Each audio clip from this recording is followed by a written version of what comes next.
Deixe-me primeiro fazer uma distinção para você.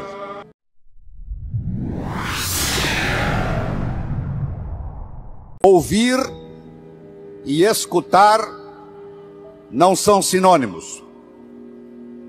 Você ouve com o ouvido, você escuta com o cérebro. Você já foi alguma vez num restaurante e pediu ao garçom para lhe trazer uma água com gás e ele lhe trouxe uma água sem gás? Ou você fez uma solicitação e ele lhe trouxe outra? Aquele garçom, naquele momento que ele recebeu o seu pedido, ele estava operando no nível 1. No nível 1 ninguém é promovido. No nível 1 você não conquista as pessoas. No nível 1 você não vai para frente na vida. Não interessa a nota que você tirou na escola, isso não faz diferença. Porque a escola lhe passa informação. A vida lhe exige competência de ação. O que cai na prova não cai na vida. Se você observar na sua cidade, você vai encontrar indivíduos que eram CDFs, que eram estudantes brilhantes, e hoje são pessoas que estão perdidas na vida.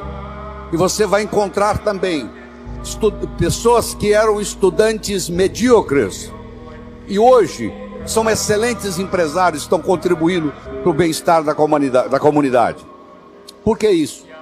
Porque esses segundos, eles sabem dialogar com o mundo, eles sabem dialogar com a sociedade, eles aprenderam, talvez até intuitivamente, o poder da comunicação. Então, se você me permite, eu vou começar a trabalhar nesse modelo do nível 1, boca-ouvido, nível 2, cérebro-cérebro, nível 3, coração-coração. Quando você está operando no diálogo nível 1, não acontece nada. É o pai que está dando um sermão para o filho. E entra num ouvido e sai no outro. E o pai não percebe que ele vem falando isso há 5 anos e não funcionou nada. Pelo contrário, o filho até ficou rebelde de escutar o pai falar aquilo. E o pai não se dá conta que aquilo não é diálogo, que é um monólogo que ele está falando para o vento, porque está entrando no ouvido e saindo no outro. Eu só posso me comunicar com vocês se nós fizermos uma conversa que interesse vocês. Não tem outro jeito. No diálogo, na comunicação, nós temos que modificar um pouquinho aquela frase que você conhece. A frase é assim: faça aos outros o que você gostaria que fosse feito a você. A verdade não é bem essa. Faça aos outros o que os outros gostariam que fosse feito a eles.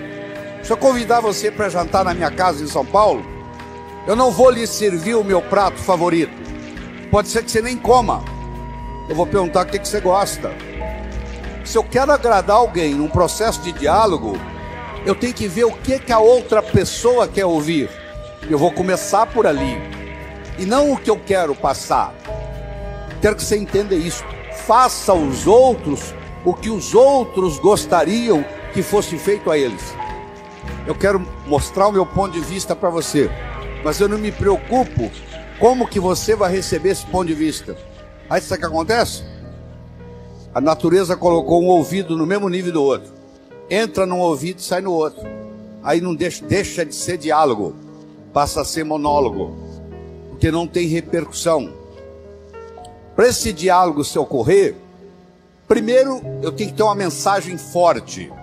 Você só vai continuar me escutando se você estiver gostando da mensagem. Eu tenho que ter algo para poder passar para você. Essa é a mensagem. Segundo, nós temos que conversar de uma forma metafórica. Quando eu lhe conto uma história, você não pode dizer que você não concorda com ela. Eu estou lhe contando uma história. E dentro da história, eu coloco a ideia que eu quero passar para você. Era uma vez um navio de alta prioridade, porque carregava ouro. E de repente o motor desse navio enguiçou. E o dono do navio disse: para. traga aqui o melhor mecânico da região. Eles trouxeram. Ele trabalhou um dia inteiro, não conseguiu consertar o motor. Ele disse: para. Traga aqui o melhor engenheiro mecânico do país mais próximo. Eles trouxeram. Ele trabalhou 2 dias, não conseguiu consertar o navio. Ele disse: para. Traga aqui de onde estiver, de helicóptero, quem montou essa máquina desse navio. E eles procuraram, encontraram e trouxeram ele e um assistente. E eles desceram no navio de helicóptero. Foram até a casa de máquinas, escutaram o barulho da tubulação, tocaram nos tubos. E tinha uma válvulazinha vermelha num canto. E ele perguntou para o assistente dele: você tem um martelo? Tem, me empresta. Ele foi lá e pim! Ligue! Eles ligaram, tudo funcionou às mil maravilhas. Os 3 indivíduos que trabalharam, o primeiro que trabalhou um dia, o segundo que trabalhou 2 dias, e esse que deu a martelada na válvula, mandaram as suas respectivas contas. Quem trabalhou um dia, mandou uma conta de $100. Quem trabalhou 2 dias, mandou uma conta de $400, $200 por dia, porque ele havia trabalhado 2 dias e ele era mais sofisticado do que o outro. E quem deu a martelada, mandou uma conta de $10.000. O dono do navio falou: eu vou pagar, porque ele consertou o meu navio, mas eu só pago com uma condição: que ele mostre como é que ele chegou à conclusão de me cobrar $10.000. E ele mandou um bilhete para o dono do navio: para dar a martelada, $1. Para saber onde bater com o martelo, 9.999. Olha que interessante. Você imagine que nós estamos almoçando e eu conto essa história para você. Aí nós estamos num diálogo, almoçando. Aí você vai para o seu escritório comigo e você está pensando em me contratar para ser seu consultor na sua empresa. E você pergunta assim: doutor Laí, qual é a sua remuneração? E eu falo um preço elevado. Ao invés de você falar é caro, você vai pensar assim: esse cara sabe onde bater com o martelo. Eu preparei o seu cérebro para escutar o meu diálogo com você. Através de quê? Através de uma história, através de uma metáfora. A pessoa que sabe dialogar, ela conversa metaforicamente. O político que ganha a eleição é um contador de histórias. O padre que faz o sermão que agrada a todos é um contador de história. Porque quando você está contando uma história, a mente crítica baixa. Você conta a história e leva o que você quer levar junto da mensagem. E a mensagem entra na estrutura psicológica. Terceira coisa importante no diálogo é uma linguagem apropriada. Você já foi a um médico e o médico começa a usar aquela terminologia médica que só ele entende. E aí você volta e a sua família te pergunta: e aí, o que você tem? O que o médico falou? Ah, não entendi o que o médico falou. Esse médico não tem nada de inteligente. Ele tem que conversar numa linguagem que o paciente entenda. A própria Bíblia tem uma citação dizendo que se você não falar a linguagem de quem está lhe escutando, você está falando aos ares. E outra coisa importante é a percepção.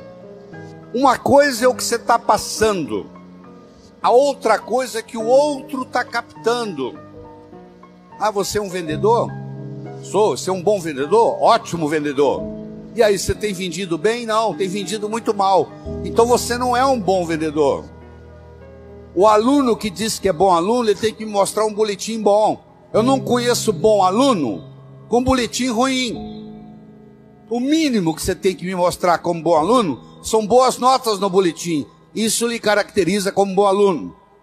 Se você é vendedor e você não está vendendo o que você gostaria de vender, você vai me desculpar, a tecnologia, a abordagem que você está usando de vendas está sendo inadequada.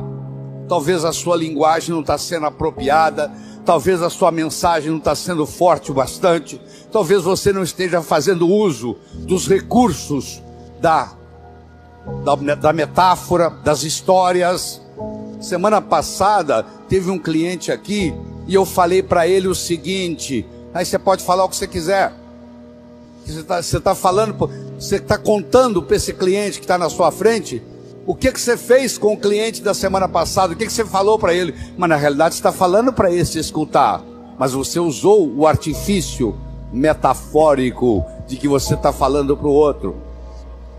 E quando você trabalha esse fenômeno do diálogo desse jeito, quando você termina, a pessoa se sente convidada a participar das suas ideias. Ela se sente... O filho, quando um pai sabe ter um diálogo com ele, quando termina o diálogo, o filho se sente convidado a experimentar o que o pai está falando para ver se dá certo. É um convite que ele recebe.